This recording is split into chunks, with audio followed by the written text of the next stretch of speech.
Mitra MTV tahu nggak film Insidious yang menceritakan tentang seorang anak yang jiwanya itu terkekang atau tertahan di alam lain alias dunia gaib. Waduh, kalau itu di dalam dunia nyata itu pasti akan tidak masuk akal sama sekali. Tapi gimana rasanya kalau hal itu kejadian di dunia nyata? Penasaran kan dengan ceritanya? Kita mulai aja ceritanya.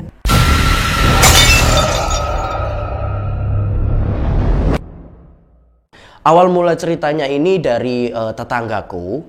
Dia itu khawatir dengan perubahan sikap anaknya yang sekarang itu mulai memasuki umur ke-12. Nah, orang tuanya sendiri itu mereka berdua itu merupakan buruh pabrik yang dimana keduanya ini sibuk untuk bekerja hingga akhirnya mereka berdua tidak bisa untuk merawat anaknya ini sepenuhnya. Akhirnya anaknya ini dititipkan kepada orang tuanya atau istilahnya dititip nombai seperti itu. Nah, untuk rumahnya kakek neneknya ini atau mbahnya ini itu berada di daerah pedesaan gitu karena kakek dan neneknya ini juga seorang petani gitu yang dimana kalau mereka tiba musim panen mereka berdua akan menjual hasil panennya itu ke kota. Nah, awal mula ceritanya ini itu karena sebut saja ini Ari ya. Ari ini ditinggal oleh kedua orang tuanya ya kan dititipkan seolah-olah kayak seperti di pondok gitu kan selama beberapa bulan untuk orang tuanya ini bertugas gitu ditugaskan oleh perusahaan. Mau nggak mau akhirnya Ari harus hidup bertiga dengan kakek dan neneknya. Rumah itu bisa dibilang cukup sepi sekali. Nah, setiap rumah itu berjarak sekitar 5 meter atau 7 meter baru ada rumah lagi. Nah, untungnya tetangganya ini itu adalah saudaranya sendiri. Jadi ada tantenya. Nah, tantenya ini tadi, tante dan omnya Ari ini tadi memiliki anak bernama Ipul yang seumuran seperti itu. Sama-sama laki ya ini ya, Ari dan juga Ipul. Nah, waktu itu tibalah musim panen, seperti itu. Nah, waktu tiba musim panen ini, kakek dan neneknya ini berpesan kepada Ari. Pesannya kurang lebih seperti ini. Le, nek awakmu kate dolen, dulinano karo Ipulai. Ojo adoh-adoh. Ojo sampe awakmu karo Ipul iki dolen nang barongan. Wis dolinan nang pelataran ae. Ojo sampai surup. Nek misale wis surup mulya nang omahe Ipul apa mlebu nang jero omah. Kurang lebih artinya seperti ini. Ari, kamu kalau main jangan lama-lama ya. Terus habis itu kamu sama Ipul mainnya deket-deket sini aja, di pelataran rumah aja, di depan rumah, di teras aja. Jangan sampai ke pohon-pohon bambu di depan rumah. Terus masuk ke petang atau maghrib itu diusahakan untuk masuk ke rumah. Entah masuk ke rumah bersama Ipul ya kan, atau di rumahnya sendiri. Seperti itu. Akhirnya Ipul dan juga Ari ini bermain berdua. Hingga mereka itu bersenang-senang gitu kan ya, selayaknya seperti anak kecil biasanya. Mulai dari bermain sepak bola, kejar-kejaran, dan juga yang terakhir petak umpet. Namun di sini anehnya, ketika Ari dan juga Ipul ini bermain petak umpet, mereka nggak sadar kalau itu sudah memasuki sekitar jam 4 sore. Otomatis sedikit lagi udah memasuki surup atau petang. Akhirnya Ari dan juga Ipul ini bermain petak umpet. Ipul pun yang menjaga ya kan, Ipul yang jaga posnya. Ya biasa wajarnya main petak umpet ya. Kemudian Ari ini yang sembunyi. Nah, Ari punya ide. Ari ini punya ide. Kalau misalnya aku sembunyi di rumah, aku bakalan kena nih. Nah, maka dari itu aku mau merepet-merepet dikit aja lah. Bersembunyinya itu agak jauhan dikit biar nanti Ipul nggak nemuin aku gitu. Karena ini memang dasarnya Ari ini anak bandel ya, dan juga mungkin lupa dengan pesan dari kakek neneknya. Akhirnya Ari ini bersembunyi dan masuk di barongan atau pohon-pohon bambu. Udah ketika masuk bersembunyi di sana, Ipul pun mencarinya hingga tibalah waktu surup atau mau maghrib. Ipul pun langsung dipanggil oleh kedua orang tuanya, yaitu tante dan omnya Ari ini tadi. Pul, sini le masuk. Ari nandi. Ipul menjawab, ini aku lagi main sama Ari, main peta umpet. Dari tadi aku nyariin Ari ndak ketemu-ketemu, Bu. Loh, piye ini? Ini udah mau surup. Nanti digondol loh sama demit. Kurang lebih seperti itu. Akhirnya Ari dan juga tantenya dan omnya ini bertiga nyariin Ari gitu kan. Wah, di rumahnya dikampungin, dikelilingin gitu kan. Terus habis itu mulai dari belakang rumahnya kebun pisang, daerah persawahan, peternakan di situ ya kan. Hampir semua kampung itu dikelilingin, nggak ketemu. Akhirnya sampai mau maghrib udah masuk maghrib. Setelah sholat maghrib, kakek dan neneknya Ari ini datang. Dia pun bertanya kepada om dan juga tante dari Ari ini tadi dan juga Ipul. Kalian ini nyariin siapa? Kok bingung banget? Tante dari Ari bilang, ini tadi Ipul main peta umpet sama Ari. Cuma waktu surup tiba itu Ipul nggak nemuin Ari sampai sekarang, makanya kami cari. Akhirnya neneknya ini bilang, yo iki tole, ini lo yang tak takutin. Kenapa kok tadi itu aku bilang pesen sama Ipul sama Ari, kalau misalnya main jangan sampai surup, takutnya digondol demit. Ipul, tadi kamu lihat Ari sembunyi ndak?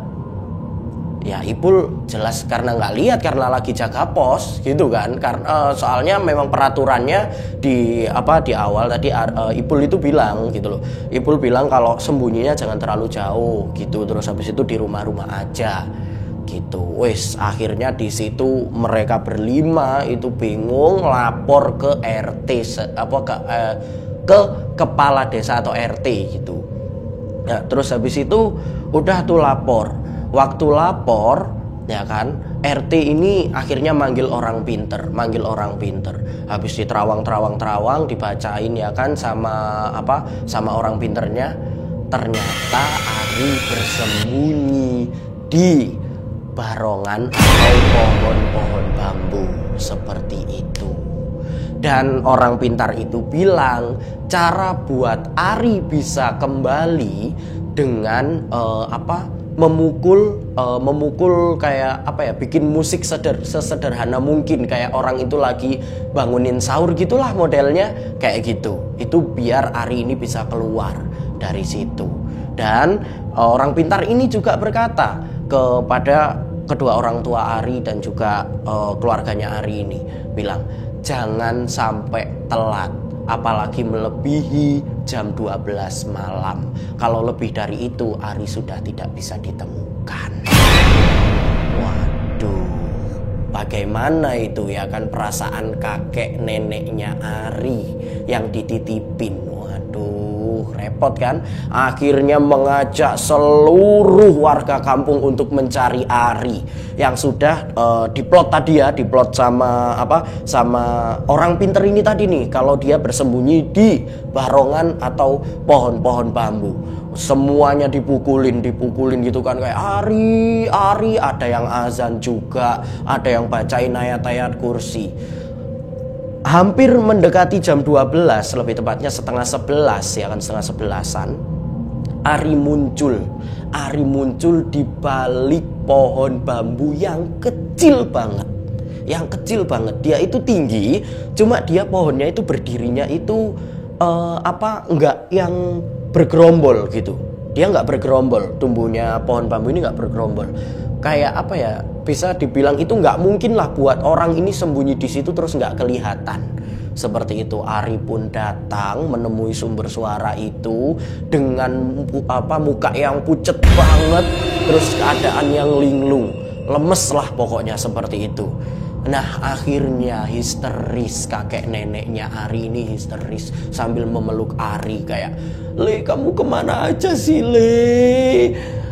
Mbahmu ini lo bingung nyariin kamu, Le. Sampai sekarang, Le."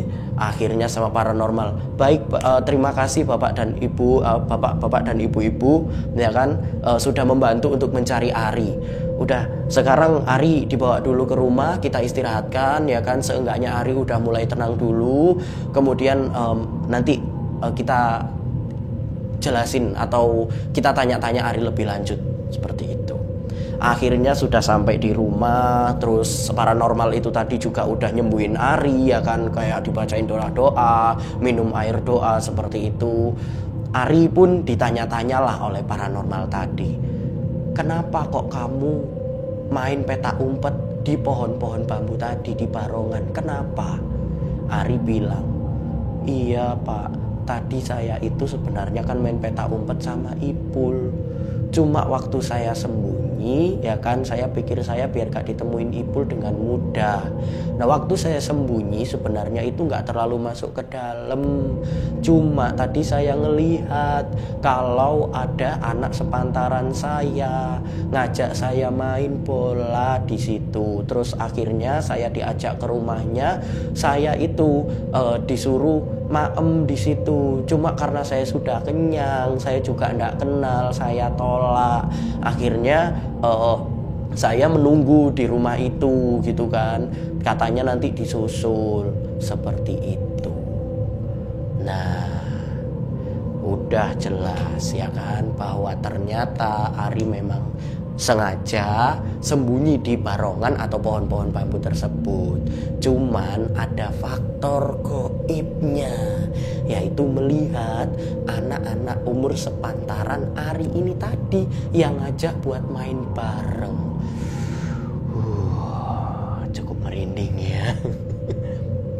Akhirnya beberapa bulan ya kan Ari ini dikembalikan.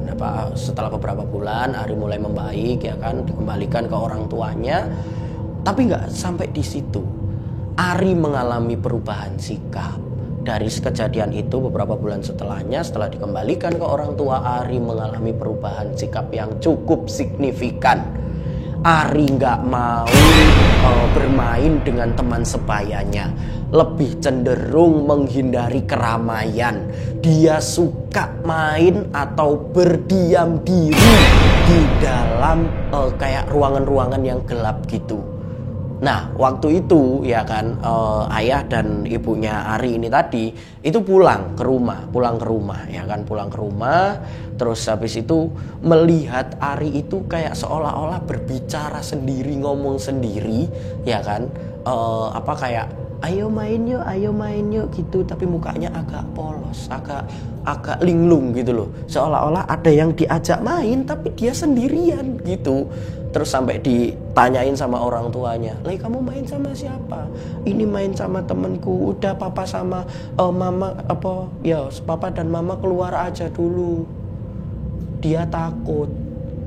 Dari situ akhirnya kecurigaan kedua orang tua dari Ari ini muncul. Diperiksakanlah ke paranormal lagi. Dari situ dijelaskan bahwa Ari di dalam tubuh Ari ini bukan setengahnya ini bukan Ari lagi yang mendiami tubuhnya, alias ada dua sosok yang masuk ke dalam tubuh Ari. Dan setengah dari sukma Ari sendiri itu terikat di alam gaib hingga sekarang. Nah dari cerita ini kita akhirnya mendapatkan sedikit pesan ya, bahwa anak yang di bawah umur itu butuh banget yang namanya pengawasan orang tua. Kita nggak boleh terlalu ngebebasin anak itu ya kan, takutnya kejadian seperti Ari ini terjadi atau terulang kembali. Waduh, naudzubillah ya, jangan sampai deh ya. Nah itu tadi kisahnya selesai. Oke, untuk mitra MTB yang punya cerita horor ya kan, boleh banget buat dikirim ya kan di MTB melalui email di bawah ini. Nah, nanti bakalan kami ceritakan secara langsung. Terima kasih mitra MTB sudah menyimak cerita ya kan tentang hari ini tadi kisah horor dari Lingsir Wengi. Sampai jumpa di episode berikutnya.